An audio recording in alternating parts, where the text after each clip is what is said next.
My husband Oliver told me, "I married you because you're the boss's daughter," with a smile. I was sick in bed, looking at the scarves and gloves I'd knitted for him tossed aside without care. His words hurt, making me realize I needed to confront him. Oliver and I have been married for 5 years. We don't have kids, but we've been happy together. He's always busy with work, which sometimes leaves me feeling lonely. But he tries to make time for us on his days off, which helps.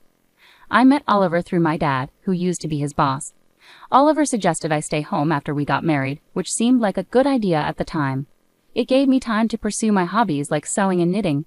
Every winter, I made Oliver scarves and gloves. At first, they weren't very good, but I improved over time. Oliver started saying they were as good as store-bought ones, which made me happy and encouraged me to keep sewing. One day I told Oliver, "Someday, when we have a child, I want us to sew together." He smiled and replied, "Maybe I'll learn when the time comes." I always supported Oliver, took care of the house, and made sure we spent time together on his days off. With his high salary, we seemed to live a privileged life to outsiders. I was content with this life, imagining a quiet future with my kind husband and our child. About 2 years ago, our peaceful life was interrupted. I suddenly felt dizzy and collapsed while waiting for Oliver to come home. He rushed me to the hospital. When I woke up in a hospital bed, I overheard Oliver talking to the doctor. My symptoms were serious and likely something I would have to deal with for life. It wasn't life-threatening immediately, but it could happen again. Given my condition, doctors advised me to stay in the hospital until I recovered somewhat. Seeing my anxiety, Oliver reassured me, "You'll be here for a while, but don't worry. I'll visit whenever I have time off from work. We'll get through this together." His words and his hand in mine eased my worries. With him by my side, I felt everything would be okay, despite not having any real guarantees. True to his promise, Oliver visited me nearly every day after that. He held my hand, checked on me, and brought my favorite sewing tools when I mentioned how boring the hospital days were. We spent time sewing together and chatting about little things that happened each day. Teaching him to sew was surprisingly enjoyable, and it helped pass the time. But after about a year, the regular visits dwindled. Instead of daily, Oliver started showing up only every few weeks. I figured he must be busy with work and continued sewing, planning to give him the finished scarf I was working on when he visited next. The doctor said I'd be discharged by the end of the year, so I also started making gloves to give him. After a long time apart, I poured my emotions into making the gloves for Oliver. But when he finally visited, he looked coldly at the gloves and said, "Are you still making these? It's annoying." He handed me back the scarf I'd made and divorce papers. The scarf, which I'd worked on tirelessly, looked brand new, untouched since I gave it to him. "You've been in a hospital for 2 years now. I heard you're getting discharged soon, but I can't keep taking care of you," he said. "Let's get a divorce." I looked at the divorce papers. Oliver had already signed them. I thought, so this is how it ends. Truthfully, I'd thought about this possibility ever since he stopped visiting regularly. I tried to convince myself he was just busy with work, but I knew the real Oliver wouldn't neglect me like this. If work had gotten in the way, he would have told me. When he stopped coming without explanation, I knew this was coming. That's why I managed to ask calmly why he wanted a divorce. I wasn't trying to hold on to Oliver. In fact, I knew I had probably become a burden to him. If the kind Oliver I knew wanted a divorce, then I guessed I had no choice. But since Oliver had promised we face things together, I was curious why he had changed his mind. When I asked him, still dazed, Oliver replied harshly, "Isn't it obvious? Since I married you, it's been nothing but trouble. I'm tired of those scarves and gloves you give me every year. I only married you because your father's the boss. How am I supposed to handle you getting sick on top of everything?" He laughed at me mockingly, saying he was fed up with dealing with me. It seemed he resented my innocent enjoyment of our life together. Whenever I talked about happiness, love, or loneliness, he seemed to think I was foolish. Who even wears handmade scarves anymore without feeling embarrassed? Getting those things from you was annoying and a hassle. As Oliver spoke, I noticed he was wearing a luxurious scarf that I hadn't given him. It was clearly better quality than the ones I had made. I wondered if he had never used any of my gifts before. Perhaps they had always annoyed him, and I hadn't realized. After I got sick and my father retired, Oliver no longer had to pretend to care about me at work. Having a sick wife became a convenient excuse for him. In the first year, he made a show of visiting me between his work duties.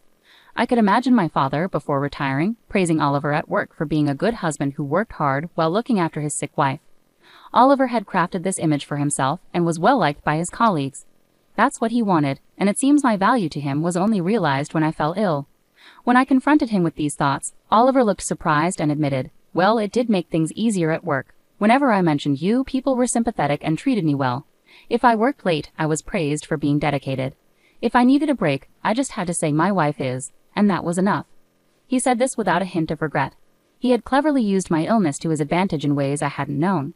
And as for my upcoming promotion, well, they may be idiots, but I owe it to your illness, he added. As I listened with my head bowed, I looked up when he finished speaking. Instead of the man I loved, I saw a cruel grin on his face. I realized this was his true self. Well, if I could be of some use, then that's good. We probably won't see each other again, so take care, I calmly said, returning the divorce papers to him.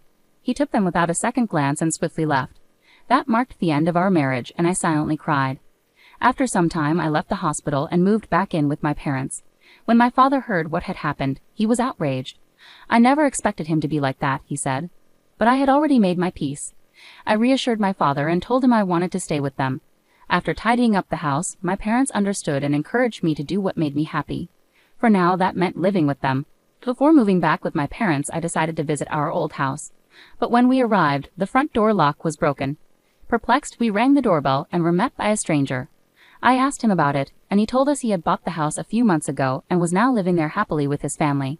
My parents were furious, but I chose not to disturb the new residents and quietly left. Unable to leave it be, I called my husband right away. He casually replied, "Yeah, I sold it while you were in the hospital. Keeping the money is my compensation. It was my house originally, so you can't complain, right?" His nonchalant words made me sigh. I wish he had told me sooner, I thought. From what I learned, the house had been sold about a year ago, around the time he started showing less concern for me. Even if he had planned to divorce me, selling our home without discussing it was shocking. Although we had finalized our divorce by signing the papers, we still needed to discuss dividing our assets after my discharge. We had scheduled a meeting for the following week, but my husband had acted on his own, which was beyond belief. When I calmly confronted my husband over the phone, telling him he didn't understand anything, he seemed puzzled. "What do you mean?" he asked. I replied, "I'll explain next week," and hung up. I smiled at my concerned parents and asked my father for a favor. I shared my plans with him and asked him to get everything ready. "I've already prepared all the necessary documents. There's not much time before our meeting next week, but we'll manage," my father said, with a slightly worried smile. As my father, he probably felt guilty for introducing me to my husband. His anger toward my husband spurred him to do everything possible to help me. I thanked him and looked forward to our meeting day. Just imagining my husband's face made me smile for the first time in a while. With my father's support, I got ready for the meeting. We decided to meet at my parents' house. We sat in a row, my parents and I on one side, and my husband on the other. He must have known my parents were hurt by the divorce, but he seemed indifferent now. He probably felt there was no need to respect my parents anymore. He remained composed, even showing a hint of a smirk. His attitude was disrespectful and arrogant. "I'm the one who's been wronged here, but I don't plan to ask for too much," I said calmly. "The money from selling the house will be enough," my husband replied, trying to appear generous. My father's face turned red with anger, but I gently placed my hand on his to calm him. We knew that in this discussion my husband was the one at a disadvantage, so there was no need for us to get overly upset.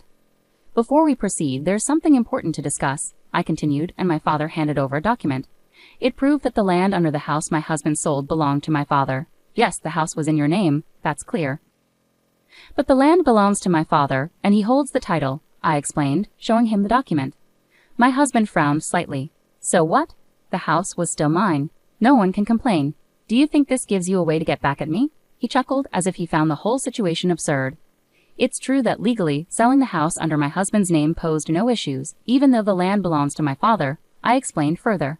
"However, this creates a significant problem for the family who bought the house. You sold the house, right? But since my father owns the land, he could demand rent from the family living there. Wouldn't that cause trouble?" I questioned. "We're not planning to take that step, but we won't give up our land rights for nothing. In this situation, our plan is to offer the family the opportunity to purchase the land. We won't ask them to leave or charge rent monthly, but it would be problematic if they refuse to buy the land. Originally, my father intended the land as a gift for us to live on, not to be given away freely to strangers. If they refuse, the family who bought the house might even sue you because the deal wasn't as they were led to believe. Imagine their frustration buying their dream home only to find out they have additional expenses." After we confirmed my father's ownership of the land, we went straight to the family who bought the house. When we explained the situation, they were understanding. They agreed that if there were any legal issues, it would be the seller's responsibility, meaning my husband. They mentioned they might sue him if negotiations failed. Seeing my husband's face go pale, I knew he realized the seriousness of the situation. He understood he could face significant financial consequences. In a shaky voice, he asked, "What should I do?"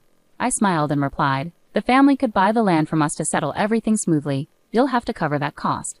Once they own both the house and land, all current issues will be resolved.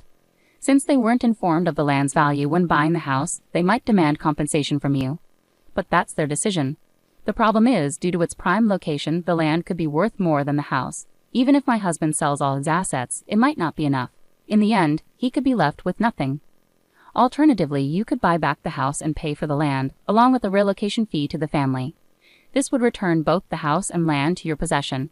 You could then sell them again, possibly making some money.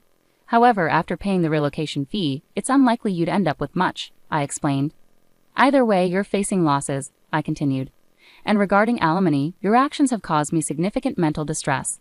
I intend to seek compensation for that, so keep that in mind. I've come to realize you used me as a pawn for your career ambitions. Now that I know this, I'm repulsed by everything you've done, and I plan to pursue damages for the emotional distress it's caused me. While evidence may be limited and winning uncertain, discussing this matter is crucial given your current situation. Cornered, Oliver may soon face these harsh realities, my father added. Despite being retired, I still have many connections from my career. I've been in touch with former colleagues who have shared your opinions and actions regarding my daughter. You're being looked down upon by everyone, Oliver. With a cheerful smile, my father shared the news, and finally, Oliver understood the gravity of his situation. The status he had built at work, using me and the money from selling the house without my consent, was slipping away. Now let's discuss what happens next, I said, clasping my hands together and smiling. It was a different smile from any Oliver had seen before, brighter since our separation. You must understand that the fate of your assets will be decided today, I continued. Drawn in by my words, Oliver could only manage a forced laugh, tears in his eyes. The negotiations favored me, and Oliver agreed to pay alimony. We also settled that Oliver would compensate for the land where the house stood, which we then explained to the family who bought our house. In the end, everyone benefited except Oliver, who lost everything. The rumors my father started spread through the company, causing Oliver to lose his status and halt his chances for promotion. As the rumors continued, Oliver found himself isolated, and eventually my father informed me that Oliver had resigned. It's tempting to see it all as karma, as gains made through exploitation are fragile. What Oliver thought he had achieved turned out to be fleeting. As for me, I'm living in my parents' home now and teaching sewing classes. My classes aren't packed, but I earn a decent income thanks to local participants like neighborhood women and children. Although I couldn't have children of my own, as I once mentioned to Oliver, I've discovered that sharing my passion brings me genuine happiness.